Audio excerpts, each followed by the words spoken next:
Hello et bienvenue à toi dans cette vidéo tuto où je vais t'expliquer comment déclarer ton chiffre d'affaires aux impôts quand tu es en micro-entreprise, auto-entreprise, c'est la même chose, et que tu remplis les deux conditions suivantes, que tu as créé ta micro-entreprise avant 2026 et que tu avais en 2025 le versement libératoire de l'impôt sur le revenu. C'est une petite option qui te permet directement de payer les impôts auprès de l'URSSAF et ça, tu peux le voir sur une déclaration de chiffre d'affaires que tu l'as fait en 2025, il y a normalement une petite ligne avec vous avez opté pour le versement libératoire d'impôt sur le revenu. Si tu n'avais pas le versement libératoire de l'impôt sur le revenu, j'ai fait une autre vidéo exclusivement pour ceux qui n'avaient pas le versement libératoire de l'impôt sur le revenu.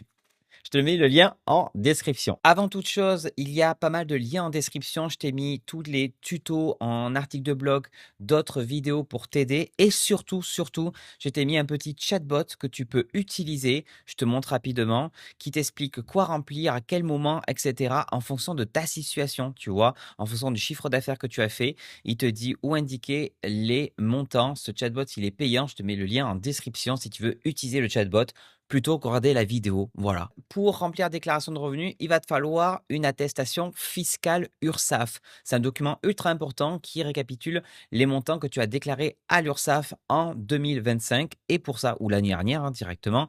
Et pour ça, il te faut aller la télécharger sur ton espace auto-entrepreneur.ursaf.fr. Je t'ai mis le lien de la vidéo ici et en description qui t'explique comment récupérer cette attestation fiscale. Et une fois que tu l'as récupéré, tu reviens sur cette vidéo pour continuer le petit tuto. Une fois que c'est bon, tu as ton attestation, je vais jamais y arriver, tu vas sur le site impôts.gouv.fr et tu fais connexion à mon espace finances publiques. Pas l'espace professionnel qui concerne la CFE et la TVA, mais ton espace finances publiques et tu vas te connecter. Donc, une fois que tu es connecté, tu vas cliquer sur accéder à la déclaration en ligne. Tu vas arriver sur un petit message d'information, bienvenue, etc. Tu fais commencer. Donc là, tu as un petit message sur est-ce que tu t'es marié, tu as divorcé ou tu as eu un décès ou un Pacs en 2025. Donc là, tu réponds, hop, et tu continues. Encore une fois, petit message de leur part, hop, tu fais suivant, on s'en fout, on continue. Donc là, tu arrives sur déclaration des revenus, renseignements personnels. Attention, dans certaines situations, peut-être que tu vas avoir des fenêtres différentes et peut-être que dans ton cas, tu vas avoir quelque chose de pré-rempli déjà de base. Tu vas pouvoir voir plus tard, il y aura marqué accéder à plus de rubriques. Attention parce que des fois les fenêtres changent un petit peu. Donc là, sur la partie étape 2, renseignements personnels, tu indiques tes renseignements personnels et tu cliques sur suivant. On te demande si tu avais une résidence secondaire. Je n'ai pas la chance d'avoir encore une résidence secondaire, donc je clique sur non. Bon, là, apparemment, ça n'a pas l'air d'être évident pour eux. Confirmez-vous ne pas avoir déménagé? Oui, je confirme ne pas avoir déménagé. Donc la déclaration par un mandataire ou un tiers de confiance, là, hop, on fait suivant. Ici, on nous demande la situation familiale. Donc, est-ce que je suis célibataire? Est-ce que j'ai eu des enfants, etc. C'est pas mon cas. Et là, je fais suivant. Et c'est là que c'est important. On a un message qui dit votre déclaration en ligne est pré-remplie avec les revenus transmis par vos employeurs, caisse de retraite, etc. Ça, on fait OK. Et c'est là que c'est important. C'est la liste avec tous les déclarations accessibles pour les indépendants ou si tu as, je sais pas, une assurance retraite, etc. Et je vais t'expliquer ici quelle case remplir en fonction de ta situation. Alors, quelle case cocher quand tu avais le versement libératoire en 2025? La case, c'est celle-ci, micro-entrepreneur, auto-entrepreneur, ayant opté pour le versement libératoire de l'impôt sur le revenu. Donc, tu coches cette case. Si tu te poses la question, est-ce que tu avais le versement libératoire en 2025?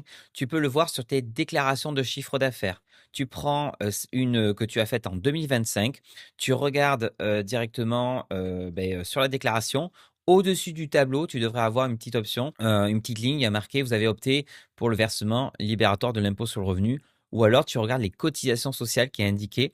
Et si tu vois un pourcentage de 1%, 1,7 ou 2,2%, c'est que tu avais le versement libératoire. Ici, c'est le cas, on coche bien cette ligne. Donc, ça, c'est pour indiquer quand tu as le versement libératoire et tu continues.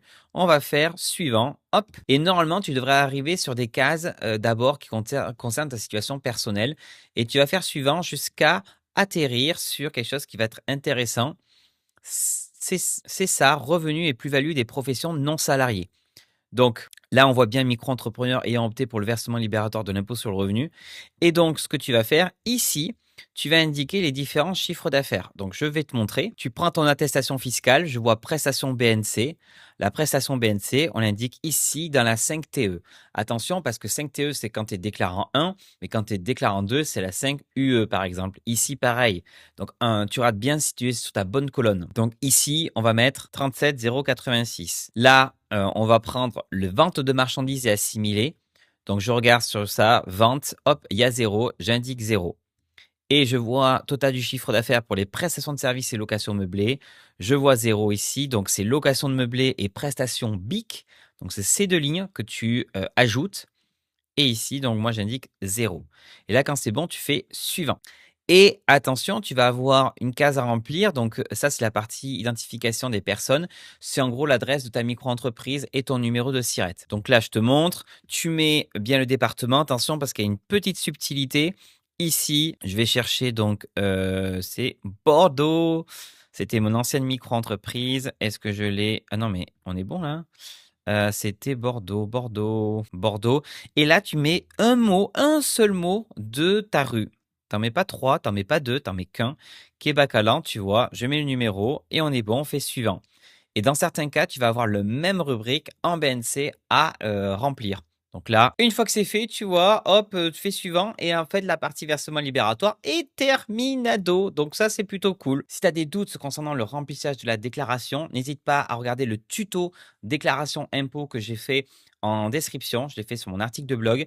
Ou alors, tu peux utiliser le chatbot. Le chatbot ira encore plus loin. Il te dira exactement quel montant, quelle case cocher, quelles sont les erreurs que tu peux faire, comment les rectifier, comment déclarer ton compte bancaire PayPal ou ton compte bancaire à l'étranger et même vérifier si tu avais le droit au versement libératoire. Donc là, le chatbot, tu l'as en description. Je te dis à très bientôt pour un nouveau tuto et n'oublie pas de t'abonner à la chaîne de la micro by Flo. Salut, ciao.